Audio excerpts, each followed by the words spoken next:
What's happening, guys? It's VenomousFatman here again. I'm here on the BITT, the boys in the tube. I'm sitting down with DarksydePhil, DSP, the king of hate.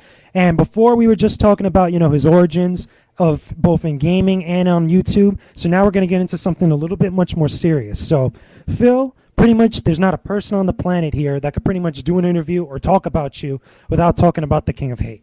So, pretty much, if you could give us kind of some insight on the origins of the king of hate name, or the name the king of hate.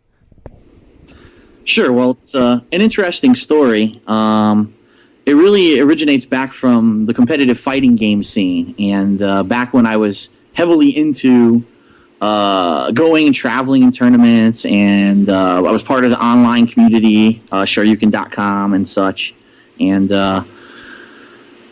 I was called DarksydePhil, but I didn't have any nickname or anything like that. But I got a reputation for, especially on Shoryuken.com forums, if something was up, if I felt something was unfair or that people were not telling the full truth about something, I would always kind of be the person who would say, all right, well, I'm going to step forward and I'm going to be honest and truthful. And no matter how negative or hateful or whatever it is I'm saying is, if it's the truth, it's the truth, and it needs to be known.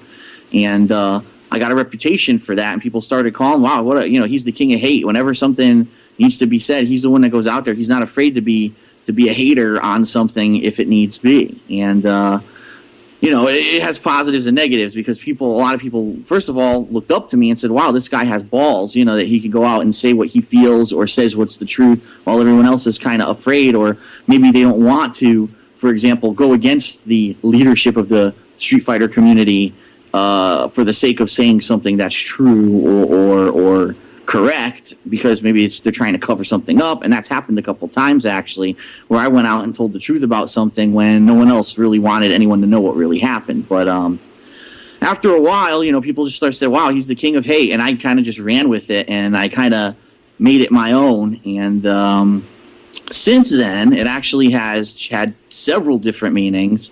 Actually, at one point, because I became so outspoken in the Street Fighter community, and because I was one of these people who would just say whatever was on his mind or say what he believed was right, people started hating on me. I actually became one of the most flamed people on Shoryuken.com for quite a while, to the point where actually some of the moderators banned me for quite a lengthy period of time, because they said that basically they felt that I was a detriment to them, which is pretty funny in the long run, because now that I've been on YouTube and playing Street Fighter and promoting Street Fighter, how much I've done for Street Fighter, or at least people tell me how much I've done for Street Fighter.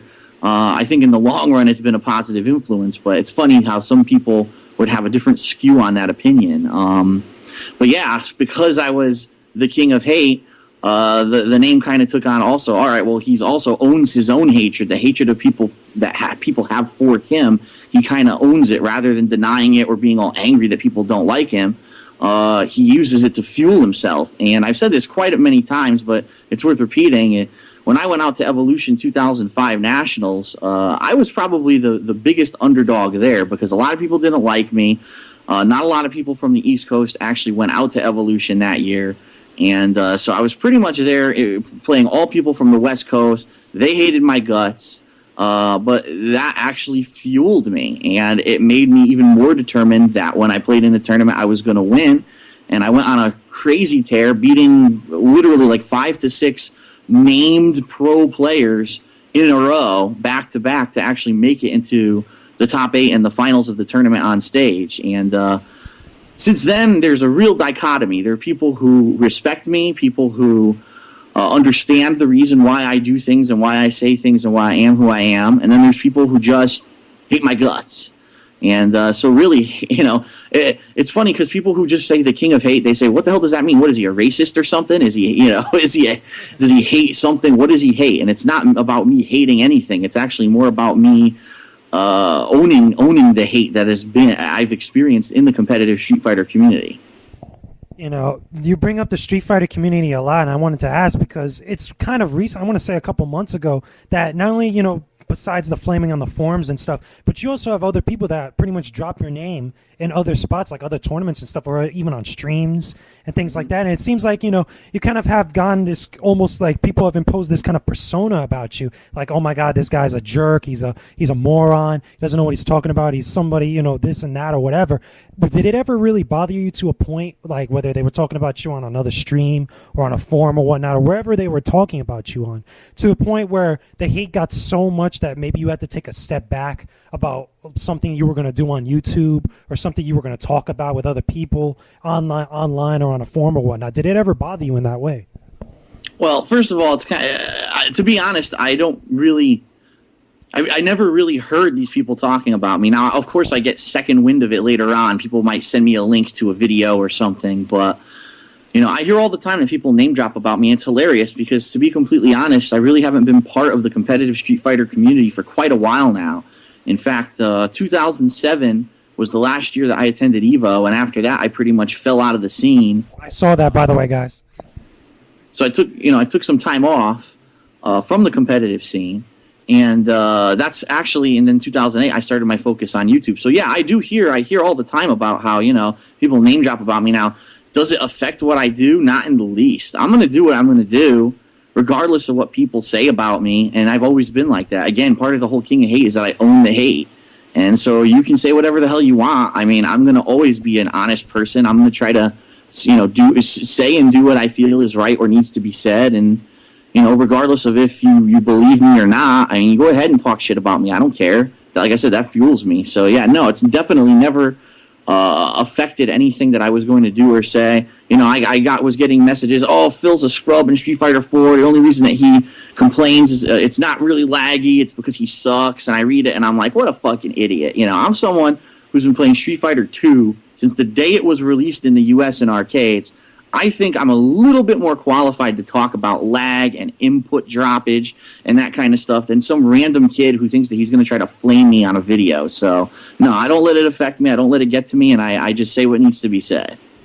Clear, straight, and to the point. I love it. So, anyway, besides that, you know, on the flip side of that, you know, even though you are technically the King of Hate, do you ever get like people that come up to you, whether they're on YouTube and stuff, like people like me or people like other people that have, you know, just been doing their stuff that are similar to what you do on YouTube? Have you ever gotten people that actually come up to you and ask you or tell you even that, you know, you're my inspiration, I love what you do, you know, keep doing what you're doing? You know, did you get more positive feedback or positive comments like that than you do more of the hate? I would say every single day I get a positive comment, and it's very inspiring, and it's part of the reason why I think I've stuck in there and I keep doing what I'm doing, even through all the trials and tribulations and all the crap that I've been through in the past 5 months. Really just the people saying, listen, you know, you inspired me, you're funny, you know, you give me a laugh at a time of day when, you know, I might be a bad time in my life, or maybe it's just I'm getting up in the morning and I need to watch a video of yours to get me going, because a good laugh, you know, gets me moving in the morning or something like that. I mean, I get all kinds of feedback from people, and yeah, I would definitely say that it doesn't really matter how much hate you get, as long as you know how to take it in stride and understand that regardless if 5 billion people hate you, if one person, if you really touched them and made them feel better or gave them a laugh, then it's all worth it. So I don't let the hate get to me, and yeah, the positivity keeps me going. That's great to hear. Has there been an overabundance of a positivity, you know, ever since, you know, the whole big thing that's gone down with all your YouTube channels and stuff? Have you gotten a lot of support from the community or the people that, you know, that are your fans and stuff? Well, you know, it's funny because it always takes a time of crisis and a time of uncertainty. That's when you really get to see who's really a fan and who really was just along for the ride, riding on your coattails.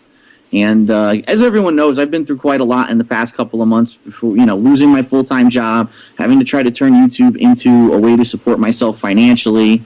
When that fell through, then having to actually pull my content from YouTube and try to go to BITT TV and use another site as video hosting. And I do have to say that it's definitely inspiring, because especially with the creation of my website, thekingofhate.com, which, by the way, is completely fan-made. I have not created one thing on there besides maybe a little bit of moderation in the forums, but thousands of people who on a daily basis are just leaving positive things. I mean, just for example, on my most recent video regarding the Blip TV situation, I think there's over 2,000 comments on that video, and I'd have to say probably about 95% of them are positive comments about Phil.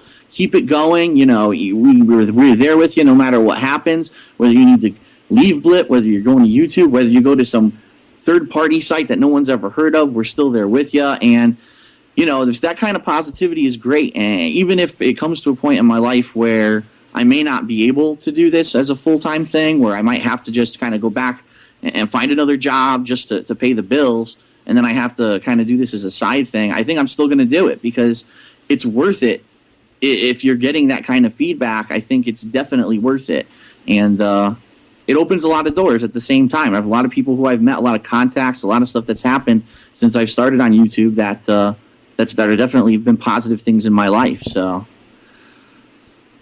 That's great. You know, great to hear. So YouTube's going to cut us off in a second. So we're going to another video, guys. Be sure to check out part 3 of the interview with DSP.